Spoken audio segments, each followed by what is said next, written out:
Hi dear friend, welcome to Intech classes. आज हम class 9th की हिस्ट्री पढ़ेंगे। चैप्टर नंबर 4, वन्य समाज और उपनिवेशवाद।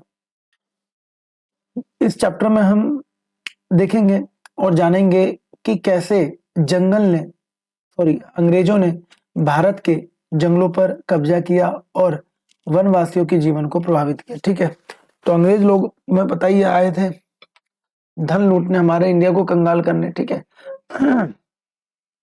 सॉरी तो जब ये भारत आए तो उनका मकसद ही था कि भैया जितना मर्जी जितना हो सके यहाँ पर इनका आर्थिक रूप से शोषण करो। ठीक है, इन्होंने क्या करा, धीरे धीरे फिर इन्होंने जंगलों पर भी कब्जा किया और वहां पर जितने भी वनवासी थे, जंगल में रहने वाले लोग थे, वन में रहने वाले लोग थे, जिनका जीवन यापन उन्हीं पर निर्भर था, उनको पूरी तरह से प्रभावित किया। ठीक है, अब यहाँ पर बात करेंगे वनों का महत्व क्या होता है। सिंपल से फंडा है भाई, जंगल में हमारे जीवन का क्या है, अभिन्न अंग है, इसके बिना तो कुछ भी नहीं हो सकता। यह हमें विभिन्न प्रकार की वस्तुएं प्रदान करती है, जैसे कि कागज, फर्नीचर, रंग, मसाले, दवाइयां और ईंधन, भोजन और बहुत कुछ, है ना। ये तो मानते हो ना कि लकड़ी से, वन से हमें कितना फायदा है। ठीक है, ये बताने की जरूरत नहीं है, ये रिवीजन क्लास है, तो जल्दी इस चैप्टर को खत्म करेंगे। ठीक है, अब हम बात करते हैं वन विनाश। ठीक है, तो यहाँ पर जो वन विनाश है, ये कैसे कैसे धीरे धीरे एक हमारे भारत देश में वन की कटाई हो रही है। ठीक है, और हमने देखा है कि यहाँ तक जो अंग्रेज हैं, अंग्रेजों ने क्या किया है, इनको अपने देश में क्या किसी चीज की डिमांड होती थी, जो कि वनों से जिसका निर्माण होता था, वो यहाँ पर वन की कटाई बहुत अंधाधुंध करते थे। जैसे कि एग्जांपल से समझ लेते हैं कि अगर मान लेते हैं कि चाय कॉफी, ठीक है, चाय कॉफी की डिमांड अगर अंग्रेजों को है, वो अपने देश के लिए वो भिजवाते थे, और जहां पर जैसे खाद्य फसलें होती थी उसकी जगह, और जहां पे जंगल था उसको कटवा के ये लोग ये वाली फसल उगाते थे अपने हित के लिए। ठीक है, तो अब यहाँ पे देखते हैं। ठीक है, तो वन विनाश, औद्योगिकरण, भाई फैक्ट्री लगेगा तो सिंपल सा फंडा है कि औद्योगिकरण का नुकसान होगा, लकड़ी चाहिए उसके लिए, और भी स्पेस चाहिए तो उसके लिए भी वन का विनाश होगा। कारण 1700 से 1995 के बीच दुनिया दुनिया के 9.3 मतलब 9.3% जंगल नष्ट हो गए पूरी तरीके से। ठीक है, वनों के विनाश को ही वन विनाश बोला गया। ठीक है, वनों के विनाश को ही वन विनाश कहा गया। वन विनाश कोई नई समस्या नहीं है, लेकिन औपनिवेशिक शासन के दौरान, औपनिवेशिक का मतलब आपको पता होना चाहिए कि अंग्रेज जो हैं वो हमारे भारत आए आर्थिक शोषण करने, अपने मतलब के यार के लिए। ठीक है ना, उनको भैया बस पैसा चाहिए, प्रॉफिट चाहिए, बस और कुछ नहीं चाहिए, और हमारा जो दोहन अच्छे से किया है इन्होंने। तो औपनिवेशिक के अंतर्गत ये सारी चीजें आती हैं। जब कोई देश दूसरे देश पर आर्थिक रूप से, इकोनॉमिकली उसका शोषण करे, ठीक है, तो यही औपनिवेशिक शासन प्रक्रिया कहलाती है। ठीक है, अब हम देखते हैं कि भारत में वन विनाश के कारण क्या क्या रहे। भाई कृषि का विस्तार होगा, सीधी सी बात है, जब कृषि का क्या होगा, विस्तार होगा, तो यहाँ पे जो फॉरेस्ट है वो तो भैया कटेंगे, सिंपल सा है, कटेंगे लोग। तो बढ़ती आबादी से भैया क्या हुआ, खाद का डिमांड होगा, क्या होगा, खाद की डिमांड होगी। तो खाद तो भैया सीमित जगह पे तो उगाया नहीं जा सकता। जैसे जैसी पॉपुलेशन बढ़ेगी, आबादी बढ़ेगी, तो भैया खाद की डिमांड बढ़ेगी, और जब खाद की डिमांड बढ़ेगी तो क्या होगा, कृषि का विस्तार भी अच्छे से होगा ना। तो किसानों ने क्या किया, जंगलों को काटकर वहां पर खेती योग्य भूमि बढ़ाई। ठीक है, व्यवसायिक फसलें क्या थी, अंग्रेजों ने क्या करा, पटसन, गन्ना, गेहूं, कपास जैसी व्यवसायिक फसलें जिससे प्रॉफिट वो लोग लेते थे, ठीक है, उसको बढ़ावा दिया, और जिससे क्या हुआ, जंगलों की कटाई करी। अंग्रेज लोगों ने, देख रहे हो, अपने हित के लिए पटसन चाहिए, गन्ना चाहिए, गेहूं चाहिए, कपास चाहिए, ये जितने भी थी, ये सब क्या थी, व्यवसायिक फसलें जिससे प्रॉफिट। ठीक है, इसे कहते हैं कमर्शियल क्रॉप्स। ठीक है, यहां पर हम देखेंगे कि इसी चीज के लिए अंग्रेजों ने जंगल की पूरी तरह से कटाई करवाई। रेलवे लाइन, आपको पता है कि रेलवे लाइन की भी स्टार्ट हो गई थी। ठीक है, तो रेलवे लाइन के लिए लकड़ी का तो चाहिए भाई, लकड़ी तो चाहिए ना। पहले के टाइम में तो पटरी पे क्या होता था, लकड़ियां डलती थी। तो रेलवे लाइन के निर्माण के लिए लकड़ी की भारी मांग हुई, जिससे जंगलों की अंधाधुंध कटाई हुई। ठीक है, बगान भैया चाय चाहिए, कॉफी, रबड़, बगानों के लिए भी जंगलों की सफाई होती रही। ठीक है, तो यहां पर ये देख लेना भारत में वन विनाश के कारण क्या क्या थे, इजीली समझ में आ गया। चलिए आगे बढ़ते हैं। वैज्ञानिक वानिकी,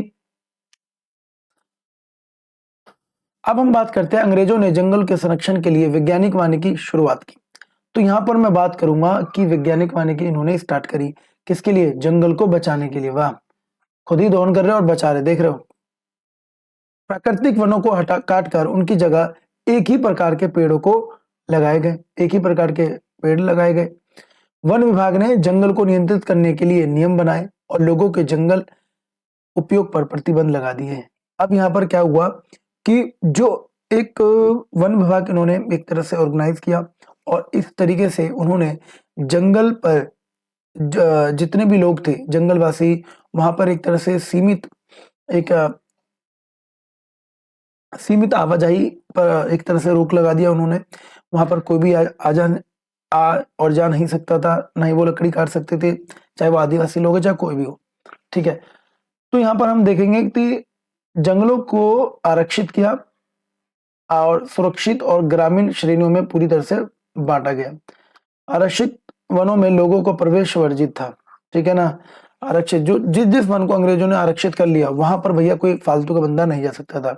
ठीक है, अब क्योंकि देखो आपको पता है कि जंगल में भाई, जंगल में तो लोग भी रहते हैं, है ना।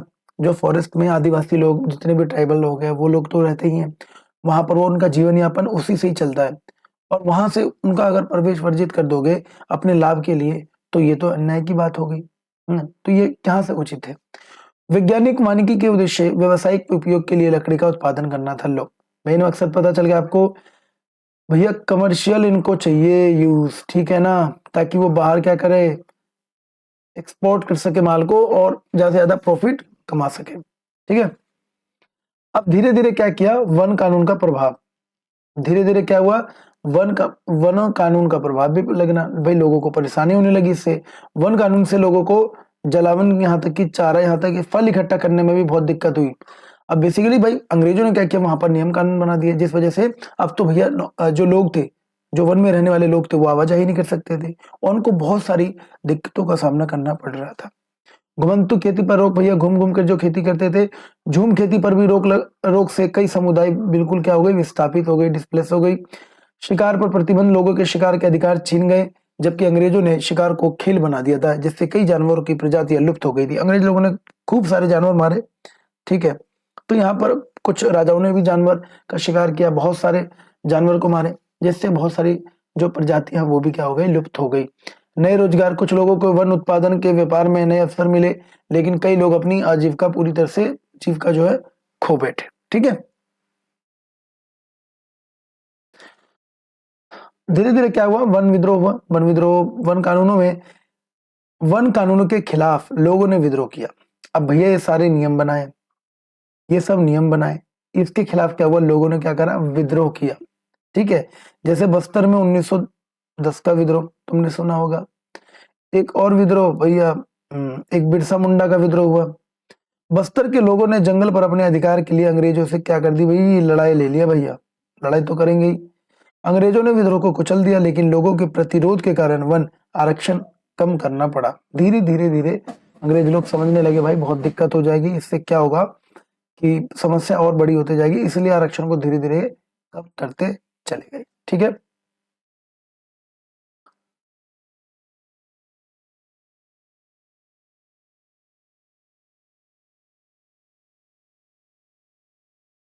आगे देखते हैं कि फाइनली हम देखते हैं कि हम यहाँ पर बात करेंगे कि किस तरीके से जो अंग्रेज थे वो जंगल को पूरी तरीके से संरक्षण प्रदान कर रहे थे। तो यहाँ पर अगर मैं बात करूं तो अंग्रेजों को डर था कि भाई स्थानीय लोगों और व्यापारी द्वारा पेड़ों को अंधाधुंध कटाई से जंगल नष्ट हो जाएंगे, इसलिए उन्होंने जर्मन विशेषज्ञ डाइट्रिच ब्रेंडिस को भारत बुलाया। क्या थे, डाइट्रिच ब्रेंडिस को क्या करा, भारत से बुलाया गया, जिन्हें भारत बुलाया गया और देश का पहला वन महानिदेशक नियुक्ति किया गया। ठीक है, कौन, डाइट्रिच ब्रेंडिस, याद रख लेना है नाम, एमसीक्यू में आ सकता है।